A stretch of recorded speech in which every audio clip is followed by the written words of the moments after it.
Paz do Senhor Jesus, meus irmãos. Nós vamos olhar aqui um texto, vamos dar continuidade a esse texto, e ele está em Apocalipse 2, a partir do versículo 8, que diz assim: E o anjo da igreja que está em Esmirna escreve, né?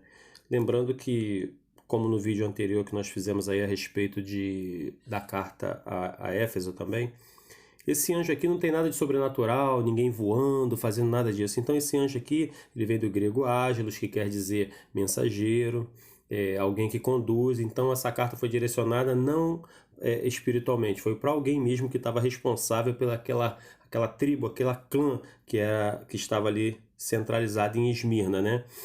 Aí logo em seguida ele continua dizendo: Isto diz o primeiro e o último. Isso aqui o próprio Cristo está fazendo menção à sua eternidade, né? Porque ele é o primeiro e o último. Em outros textos ele diz que ele é o alfa, ele é o ômega, né? O princípio e o fim, como está dizendo aqui. E que foi morto e reviveu. Ou seja, ele foi morto, né? Na verdade, ele entregou a sua vida. Ninguém tem o poder de tirar a vida dele. Ele mesmo se entregou, por quê? Para fazer expiação dos nossos pecados. Então, quando ele diz aqui que ele é o primeiro e o último, ele enfatiza a sua eternidade. E quando ele diz aqui que foi morto e reviveu, para mostrar que ele tem o poder sobre a vida e sobre a morte, entendeu? Ele dá a vida, ele tira a vida, né? Então, ele deixou bem claro aqui que ele tem poder e domínio sobre a morte. Mas o ponto exato aqui, onde eu quero me ater, é justamente onde as pessoas pegam um texto para poder colocar da forma que eles querem, para poder usar a Bíblia para poder ganhar dinheiro, né? Ou as Escrituras, ou o próprio nome de Cristo, assim como o próprio Judas fez. Então, se alguém usa as Escrituras ou usa o nome de Jesus para ganhar para obter, né? Melhor dizendo, benefício próprio, ganhar dinheiro, esses são descendentes direto de Judas, porque Judas viu a oportunidade em Jesus dele ganhar dinheiro. E nós vamos ver esse texto aqui, olha o que ele deixa claro para nós. Eu sei as tuas obras e tribulação e pobreza, mas tu és rico. Olha só como é que é impressionante.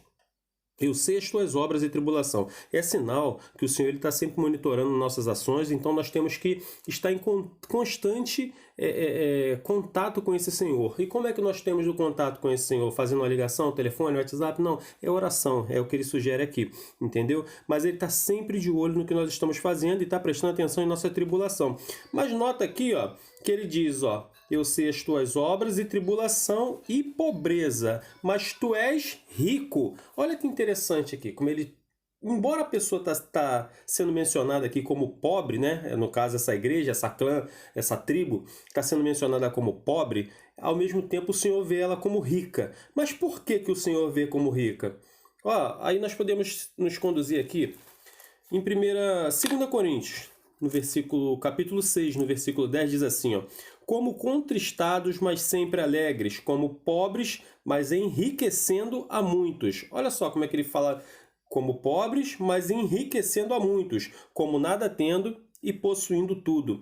Esse enriquecendo aqui foi colocado de uma maneira aqui, muita de quem traduziu a Bíblia, muitos por maldade, alguns desses sinônimos aqui que foram trocados, muitos por maldade, outros às vezes até por não ter domínio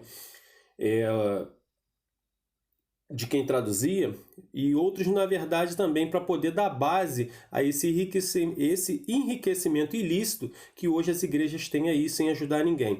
Então preste atenção aqui, ó, como pobres, mas enriquecendo a muitos. Mas por quê? Se eu sou pobre, eu vou enriquecer alguém? Porque o que tem verdadeiramente valor para o Senhor, o nosso Deus, não é a riqueza material, é a riqueza espiritual. E tanto que aqui, ó, essa palavra enriquecendo, ela vem do grego ploutizo, que quer dizer tornar-se rico de riquezas espirituais. Era o que estava acontecendo aqui. Se você pegar o contexto aqui, você vai entender. Então, na verdade aqui, quando o Senhor ele fala que nós somos ricos, não é de riquezas terrenas, são de riquezas espirituais. Entendeu? Por isso que Cristo mandou a gente juntar tesouro no céu. Entendeu? E aqui, ó, para continuar ainda dando base a esse tipo de riqueza que o Senhor nos vê como ricos, ainda em Coríntios, né? Só que agora no capítulo 8, no versículo 9, diz assim: Porque já sabeis a graça do nosso Senhor Jesus Cristo, que, sendo rico, por amor de vós, se fez pobre, para que pela sua pobreza enriquecesses. Olha a palavra enriquecer aparecendo novamente aí. Então, mas quando Cristo se destituiu da sua glória para vir aqui pagar a nossa dívida, para que nós pudéssemos enriquecer, qual foi a riqueza que Cristo deu para alguém aqui? Quando foi que Cristo enriqueceu alguém nessa terra? Na verdade, Cristo veio trazer a riqueza espiritual para cada um de nós. Então, o que ele está falando aqui? A riqueza é salvação eterna, disso que ele está falando. E a palavra aqui desse enriquecesses vem do grego ploutel, que no caso é a raiz da palavra ploutizo, foi do outro versículo que eu falei, que quer dizer assim, ó, ser ricamente suprido, ser afluente de recursos de modo que pode dar as bênçãos de salvação a todos. Ou seja, você passa a ser rico quando você conhece as Escrituras e você começa a transmitir essas Escrituras para aqueles que necessitam. Aí sim você transmite a bênção de salvação, a riqueza, entendeu? Que é através do seu Evangelho, né? O Evangelho de Cristo sendo pregado através de você, essa vida vai ser alcançada. Então você transmitiu a riqueza para ele. É disso que ele está falando aqui. Entendeu? Então, hipótese nenhuma, a Bíblia ela teve o propósito de deixar alguém rico, dinheiro, monetariamente falando. Não é esse o propósito, mas ele pode te enriquecer. Mas esse é o propósito?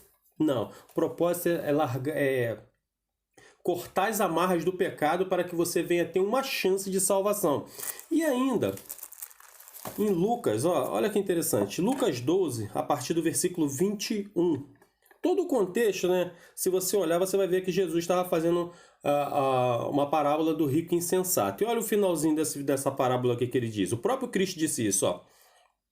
Assim é aquele que para si ajunta tesouros e não é rico para com Deus. Ué, mas se você ajuntou tesouros, mas não é rico para com Deus, por quê? Porque Deus ele não precisa do teu dinheiro. Mas claro, se eu tenho algum recurso, eu devo ajudar meu irmão.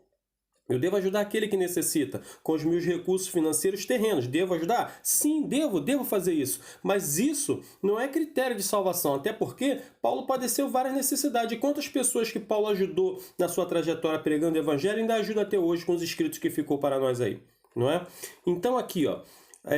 Assim é aquele que para si ajunta tesouros e não é rico para com Deus. Ou seja, que ajunta, aquele que armazena, aquele que estoca. E essa palavra aqui, ó, ajunta, ele vem do grego tesaurizo, entendeu? Então, ele não está falando para ninguém ajuntar riqueza terrena, até porque o próprio Cristo também disse aqui que nós deveríamos ajuntar tesouros não na terra, e sim no céu, onde a traça e a ferrugem não corroem. Então, por que hoje tem tantas igrejas falando que você deve ficar rico, que você tem que crescer financeiramente, que você tem que ser patrão?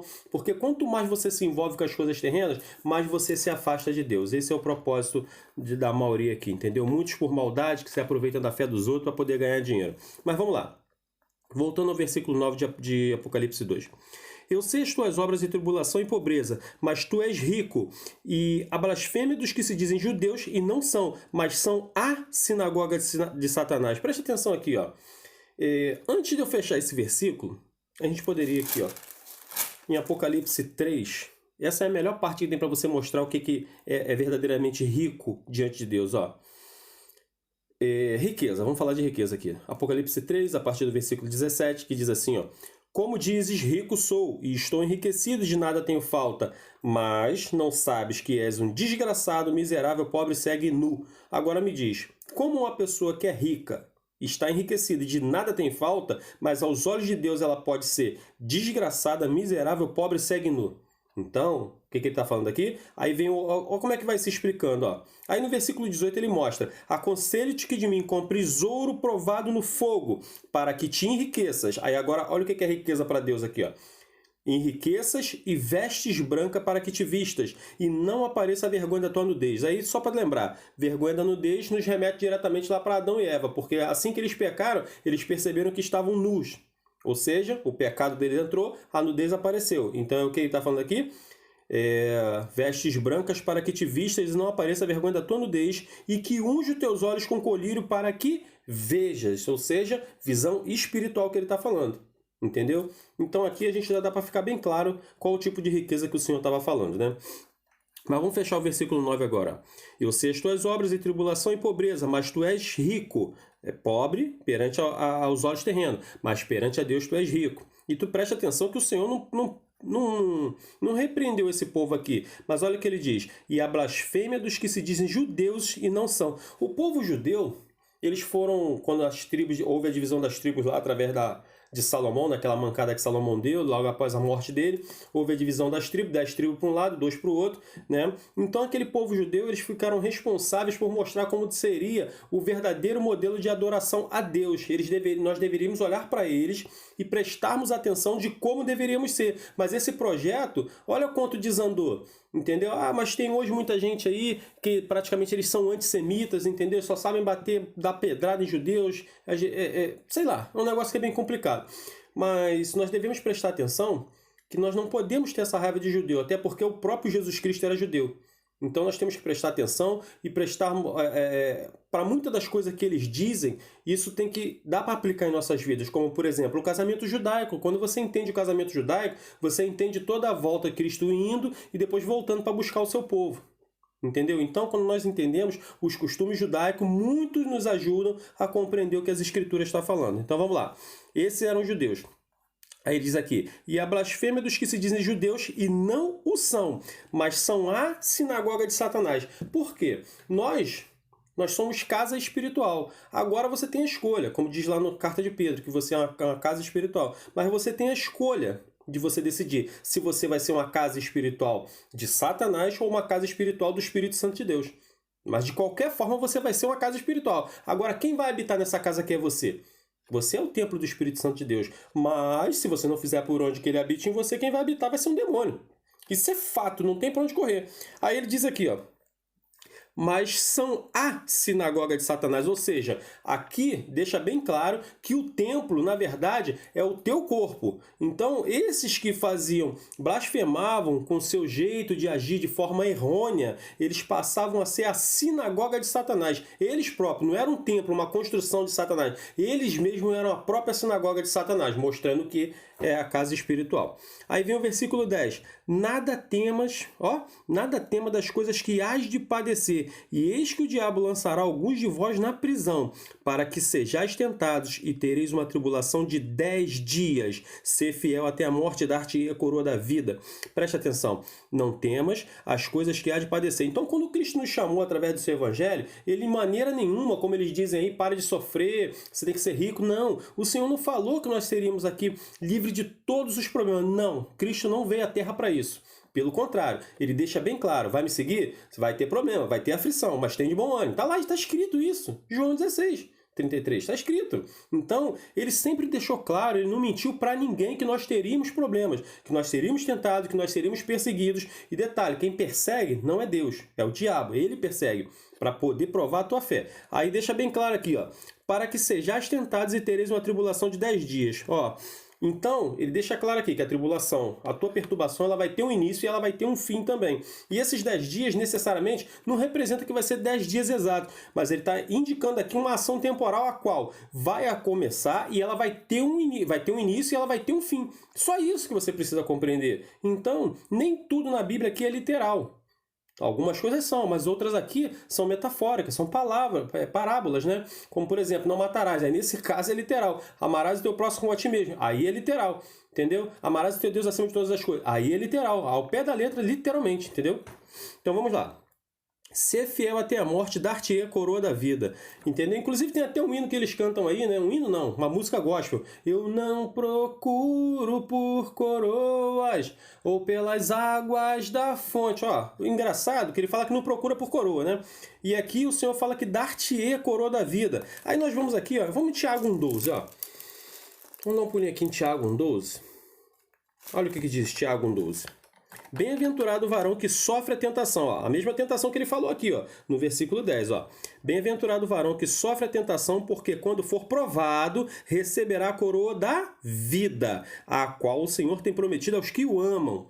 Quem é que ama o Senhor? Amar o Senhor, literalmente, não é confessar, porque amar é fácil, você abrir a boca e falar que ama. Mas quem verdadeiramente ama o Senhor é aquele que se desvia de tudo aquilo que é mal. Desculpa. É aquele que se desvia de tudo aquilo que é mal por amor ao Senhor. Então, eu poderia estar fazendo algo errado, mas não vou fazer por quê? Vai entristecer o meu Deus. Eu vou examinar as escrituras por quê? Porque vai alegrar o meu Deus. Eu vou fazer uma oração por quê? Vai me manter em contato com ele e vai alegrar o meu Deus. Então, nós precisamos compreender isso. né? Que amar ao Senhor não é somente confessar com os lábios. Amar ao Senhor é quando eu me desvio daquilo. Claro que vai ter coisas, né? Vão ter coisas que não vai ter como eu desviar. Eu vou pecar, mas muitos dos pecados hoje a gente pode se abster. Entendeu? Mas a maioria acha que não precisa, né? Porque salvação é pela graça. Então, ainda que eu tente melhorar, não. Peraí, não é assim. Sede santos, porque aquele que vos chamou é santo. Então, se eu sou um cristão, e eu digo que eu sou um cristão, eu tenho que parecer com Cristo, o que é que eu tenho que fazer? Praticar o que ele praticou. E o que ele fazia? Desviava de tudo aquilo que é mal. Que fique claro isso. Então, Tiago 1,12 deixou claro para nós aqui, ó. Quando for provado e aprovado, né? Vale a pena acrescentar isso aqui, receberá a coroa da vida. Então você necessariamente vai ser provado, claro, as tentações vão vir, os problemas vão vir, e você precisa ser provado e depois você tem que ser também aprovado. Não basta ser somente provado, tem que ser aprovado, né? Tem que estar apto após isso.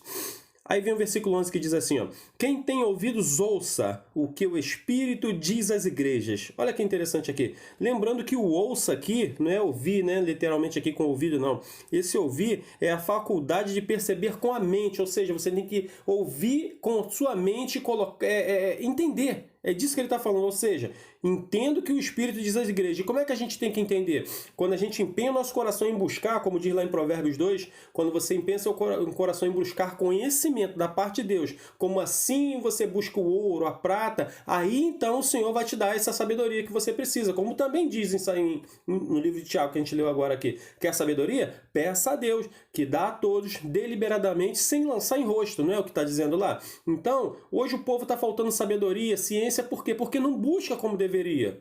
Entendeu? E hoje o que a gente mais escuta é os crentes falando que eu leio a Bíblia e não entendo nada. Vai se converter para você conhecer as Escrituras. Porque é necessário. Com o mesmo Espírito que deu entendimento para esses homens escrever, inspirados por Deus, é necessário que ele habite em nós para que nos ajude a interpretar o que está escrito. Por isso que a maioria não compreende o que está escrito. Aí diz aqui, ó, quem tem ouvidos ouça o que o Espírito diz às igrejas. O que vencer não receberá o dano da segunda morte. Olha que interessante. O dano da segunda morte. Vamos lá em Apocalipse 21, no versículo 8, que diz assim, ó, olha o dano da segunda morte aqui, ó. Mas quanto aos tímidos e aos incrédulos, aos abomináveis, aos homicidas, aos fornicadores, aos feiticeiros e aos idólatras e todos os mentirosos, a sua parte será no lago que arde com fogo e enxofre, o que é a segunda morte. Tem gente que fala que isso não funciona, né? Tá escrito aqui, ó. Então, meus irmãos, que fique claro aqui, ó. Mais uma vez, nós pegamos esse pequeno texto aqui, demos uma examinada, o que nada tem a ver a palavra de Deus voltada para bênçãos terrenas, entendeu? Claro que você pode ser abençoado, mas o propósito não é esse. O maior propósito de Cristo é te salvar da condenação eterna. E mais para frente nós vamos fazer agora a terceira carta, que é da igreja de Pérgamo. Que o Senhor nos abençoe em nome de Jesus por essa breve palavra.